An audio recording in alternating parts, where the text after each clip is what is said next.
they have some notable members, but we'll get to that later. But first, I mean, maybe we can just talk about the origins of Raël's belief system and his revelation, because he is basically a UFO contactee, so he claims.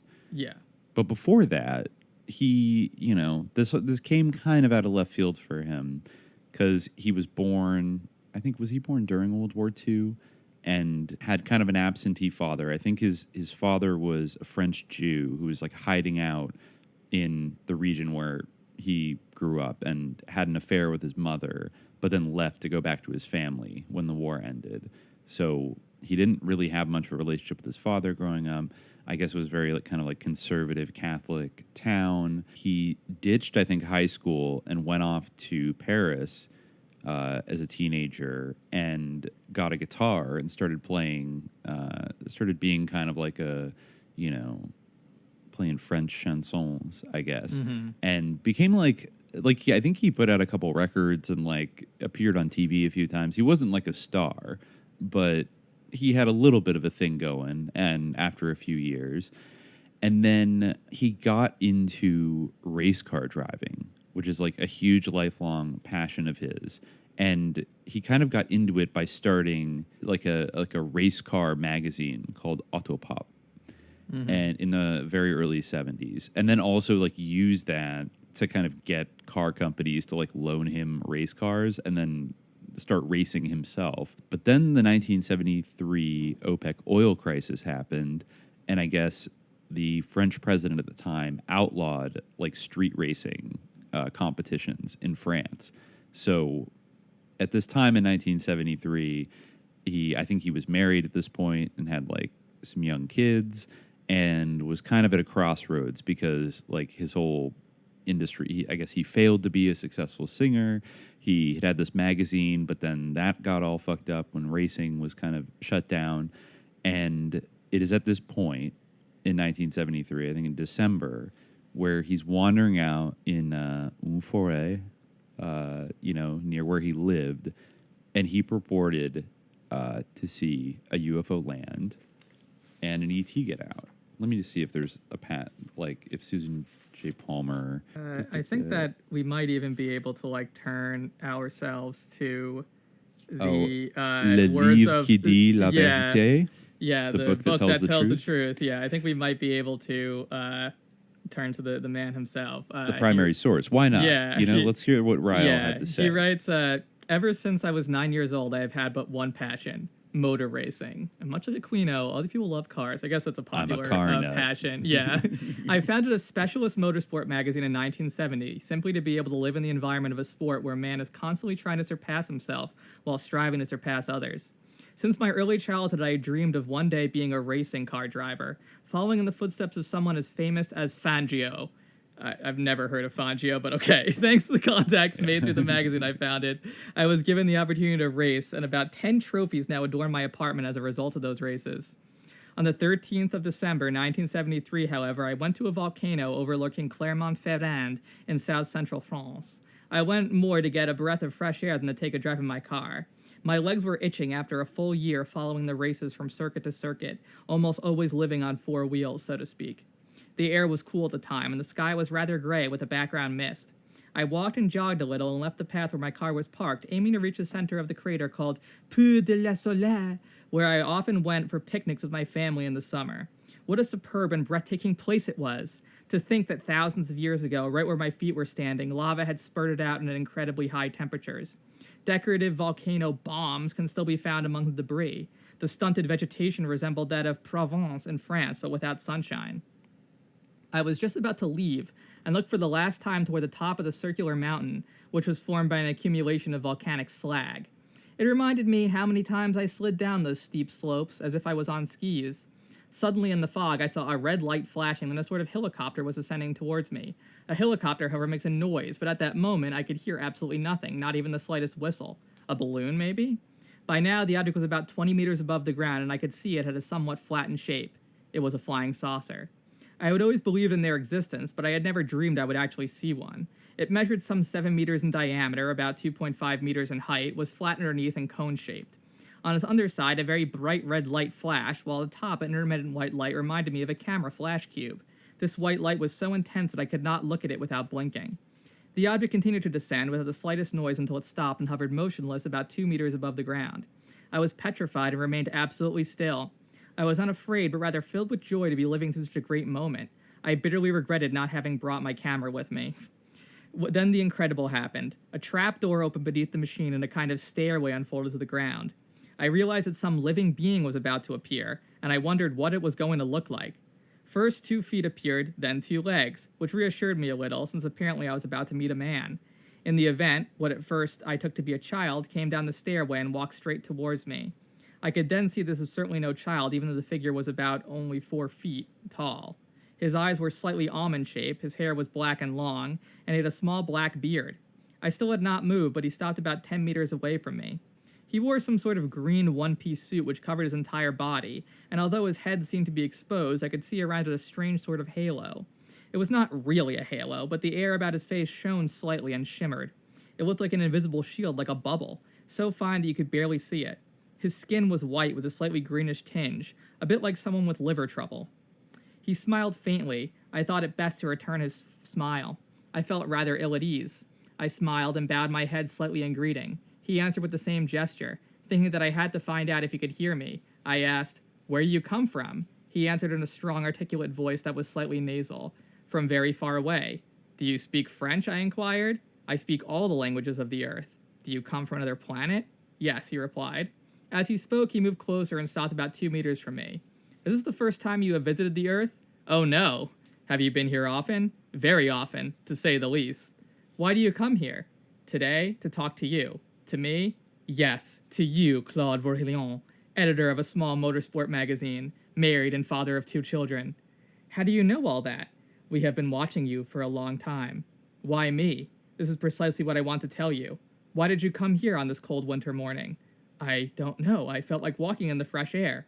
"Do you come here often?" "In the summer, yes, but almost never in this season." "So why did you come today? Had you planned this walk for a long time?" "No, I don't really know. When I woke up this morning, I suddenly had an urge to come here." "You came here because I wanted to see you." "Do you believe in telepathy?" "Yes, of course, it's something I've always been interested in, as well as the subject of flying saucers, but I never thought I'd see one myself." "Well, I use telepathy to get you to come here because I have many things to tell you." "Have you read the Bible?" "Yes, but why do you ask?" "Have you been reading it for a long time?" "No, as a matter of fact, I bought it only a few days ago." "Why?" "I don't really know. Suddenly I had an urge to read it." "Again, I use telepathy to make you decide to buy it. I have chosen you for a very difficult mission, and I have many things to tell you. So come into my craft where we can talk more comfortably." I followed him, climbing up the small staircase beneath the machine, which on closer inspection looked more like a flattened bed with a full and bulging underside. Inside it, 2 seats faced one another, and the temperature was mild even though the door was still open. There was no lamp, but natural light emanated from everywhere. There were no instruments like those you find in an aircraft cockpit. The floor was made of a sparkling alloy which was slightly bluish. The chairs were colorless and translucent, but very comfortable and made from one piece of material. I sat on a larger one that was set closer to the floor, so that face of the little man sitting in front of me was the same level as mine. He touched a spot in the wall, and the whole machine became transparent except for its top and bottom. It was like being in the open air, but the temperature was mild. He invited me to take off my coat, which I did, and he started to speak. "You regret not having brought your camera so that you could have talked about our meeting with the whole world. With proof in your hands?" "Yes, of course." "Listen to me carefully. You will tell human beings about this meeting, but you will tell them the truth about what they are, and about what we are. Judging from their reactions, we will know if we can show ourselves freely and officially. Wait until you know everything before you start speaking publicly. Then you will be able to defend yourself properly against those people who will not believe you, and will be able to bring them incontestable proof. You will write down everything I tell you and publish the writings as a book." "But why did you choose me?" I really like this part. "For many reasons. First of all, we needed someone in a country where new ideas are welcomed and where it is possible to talk about such ideas openly. Democracy was born in France, and this country has a reputation the world over for being the country of freedom." Interesting. Interesting take. Okay. Also, we need someone who is intelligent and quite open to everything. Above all, we needed someone who is a free thinker without being anti-religious. Because you were born of a Jewish father and a Catholic mother, we considered you to be an ideal link between 2 very important peoples in the history of the world. Okay. Besides, your activities do not in any way predispose you to making incredible revelations, and this will make your words all the more credible. Since you are not a scientist, you will not complicate things and will explain them simply. Not being a literary man, you won't compose elaborate sentences which are difficult to read for a great many people. Finally, we decided to choose someone who was born after the first atomic explosions in 1945, and you were born in 1946. We have in fact been following you since your birth, and even before. This is why we have chosen you. Do you have any other questions? So this is the kind of... Okay, so I just want to point out that, you know, I got a little bit triggered by something that's in Susan Palmer's book, where she has this little passage where she says, like, contemporary prophets are often not awarded the benefit of the doubt granted to the great prophets of history. We don't ask impertinent questions about Muhammad's experience in the caves of Hira, where the archangel Gabriel informed him that he was a messenger of Allah.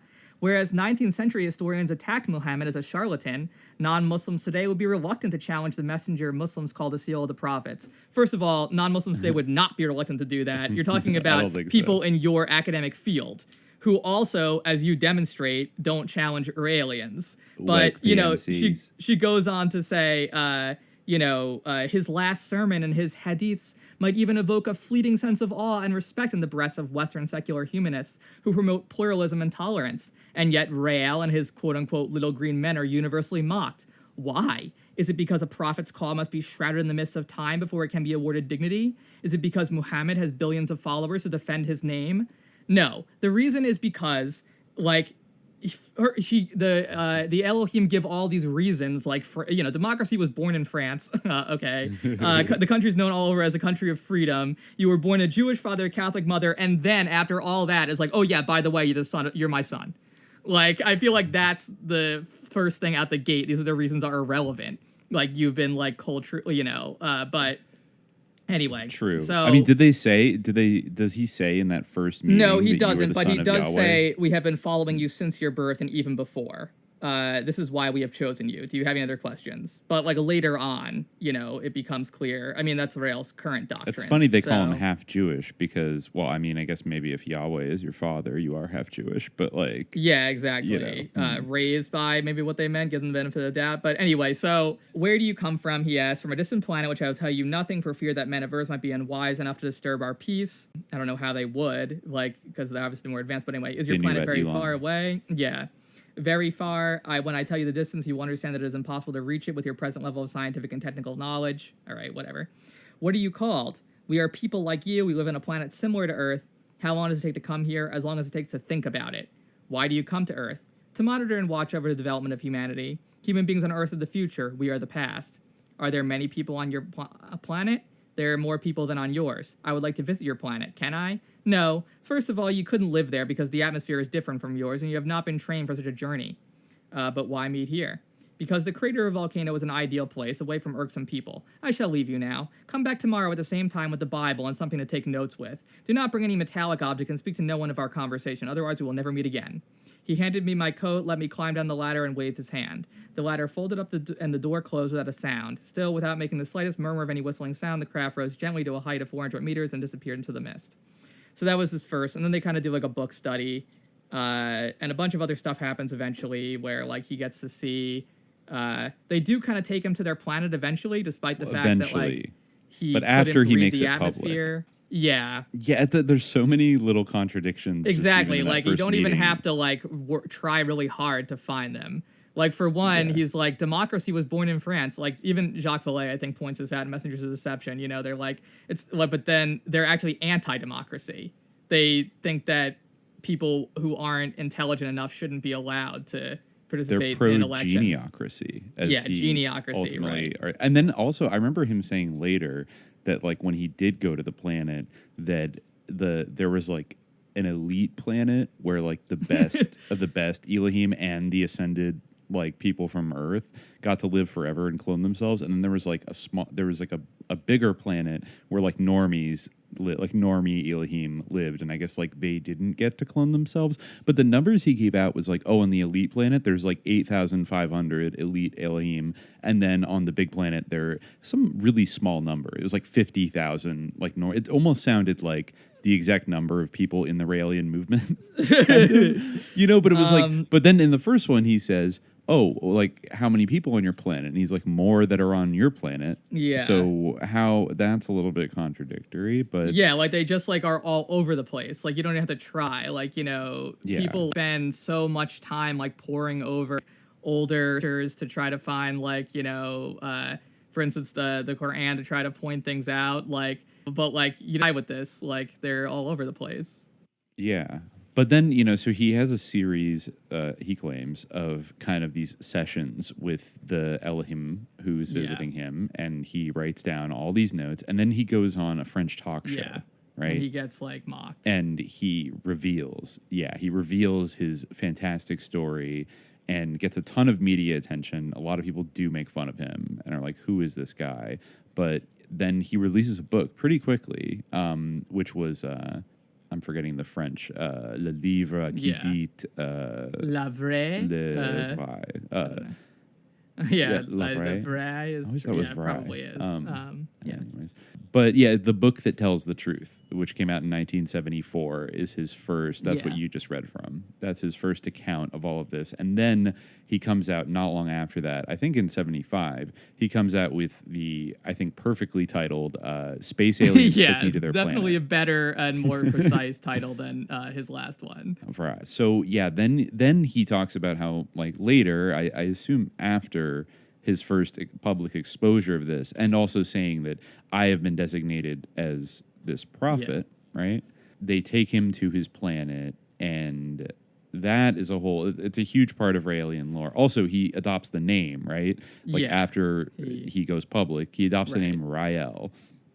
And also adopts a symbol that he saw on the UFO, which I think we have to mention. We definitely should get to this, because this is really something that sticks out. It is...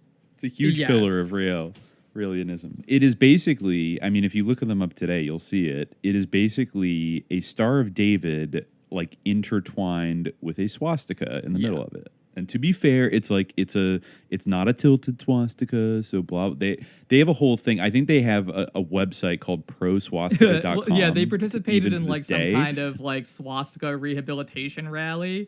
Like, this is another amazing thing about the Elohim, is that they, for one, you know, they're kind of, like, it's complicated because, like, Elohim or Yahweh, he's just, like, a dude who has, like, a character arc in a way, and he, like, at first isn't, like, really down with humanity, and actually Lucifer has to sort of convince him to value human beings. There's some real Urantian stuff going on in the creation. There's some weird basically. stuff. The alt but creation. One thing that is consistent in, like, his sort of characterization in terms of vis-a-vis Yahweh in the Old Testament, or in the Hebrew Bible, I should call it that. He considers Jews his chosen people, and part of Rael's main mission is that he wants to establish an embassy for the Elohim, like, in Jerusalem, like, right near Masjid al-Aqsa / the Temple Mount, or whatever, you know. That's a big, like, crucial thing that he has to do. Huge plank of the movement. They let him choose for his symbol, like, the most inflammatory possible thing, which is... a Star of David with a swastika inside of it. Like, which, like, really was a problem for him, because he tried to get the Israeli government for years to, like, give him land, or let him buy land to build this embassy, and, like, it basically Israeli society in general, like, nobody wanted to fuck with him because he had this swastika. So eventually he created, like, an alternate logo, which is he still uses the swastika to this day, and a lot of followers wear the big pendant, but now it has kind of like a spiral in the center of the Star of David instead of, you know, which is still kind of a swastika. I mean, the swastika in a way is like a spinning wheel, right? And if you put some jagged edges on it, it would be a black sun, but it's smooth. It's so not as Nazi related. I mean, it kind of... So they use that in Israel. Exactly, yeah. They use that under circumstances where, you know, they want to kind of, you know, play the swastika thing closer to chest, but they haven't really let go of it. I mean, even if you look at the cover of the book that tells the truth, the original cover, it's, like, even more glaring, like, just a straight up swastika. They kind of modified it so that it's, like, integrated with the Star of David design. So that's, like, the more common one that they have, like, on their medallions and everything. So it's gone through a couple of transformations, but the Elohim they've been watching humanity for all these years, and they insist that, it says, they explain they do not choose to land openly and officially in any one country because that would involve violating our planetary airspace, both at national and international levels. Landing anywhere at all might also seem to imply approval of that particular country's government and philosophy, and they do not approve of any existing nation on Earth. Okay. They therefore need a diplomatic embassy of their own with the kind of extraterritorial rights enjoyed by any respected willing diplomat in a foreign state.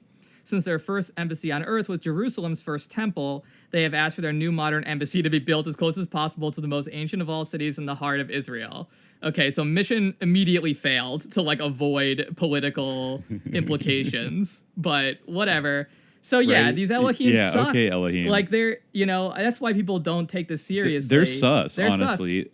That's the other thing Palmer points out about the Raëlian movement, is that it's one of the few kind of UFO cults that doesn't have any kind of mythology of evil aliens. It's very Demi Lovato pilled of they all love us. They're all here to help us ascend.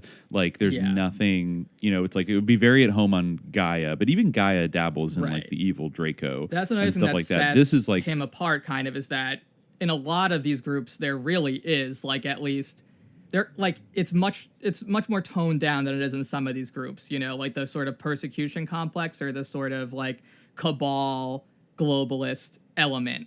Usually there's a group of evil beings who are in league with the Draco or something's wrong with them, and there's a big emphasis on them. Whereas with Raël, it's more the media's being mean to me, they're lying. Well, he does have enemies, but they're very terrestrial compared to other groups. I think the biggest ideological and kind of theological enemy is the Catholic Church. But he also went on certain, particularly when the clone drama kicked up around the Y2K era, he started going off on how the CIA and French intelligence were going to try to assassinate him, and George Bush and Jacques Chirac wanted him dead, and all that. He gets into even some PTK conspiracy theories about how the CIA is going to use MK Ultra and schizophrenics to assassinate him. And so the Abraham Project is what he called it. I looked it up. It's never been mentioned by anybody but Raël. And I guess some of the followers said early on in the 70s and the 80s, he would talk a lot about he had a very kind of anti-capitalist and anti-imperialist kind of tinge to a lot of the things he was saying. But over time, some people said that seemed to kind of drop off by the 90s, and he got more kind of motivational speaker-ish. Yeah. And just kind of new agey about everything, and then started praising people like Bill Gates. Yes, I remember I read that guy who goes by X Raël. Yeah, X Raël. He's the one of those people, which apparently is a thing where they leave a religion and then their whole identity becomes about how they've left the religion, which I guess is more justifiable with Raëlianism than the form of it that I'm most familiar with. But yeah, he was pointing out that he was originally kind of anti-capitalist, but then he was Bill Gates is a great man, he needs more money, we all need Ferraris. Well, then, and then his followers started telling people for the first time to donate money directly to Raël. So and all the bishops. For access to the full-length episode, subscribe to the Hour of Frequency at patreon.com/subliminaljihad.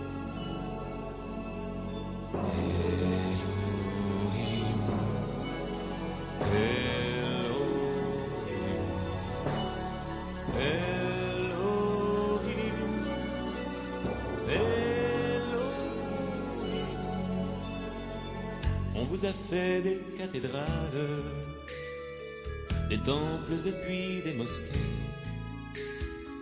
fabriquer des dieux de métal, vous qui ne vouliez qu'être aimés. Et l'on vous a dit des prières, sans penser à ce qu'on disait. Et l'on a même fait des guerres, faisant croire que vous les souhaitiez.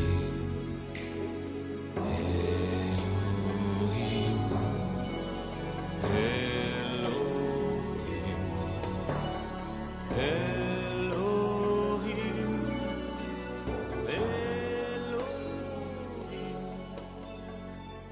On On amassait des richesses sur le dos de ceux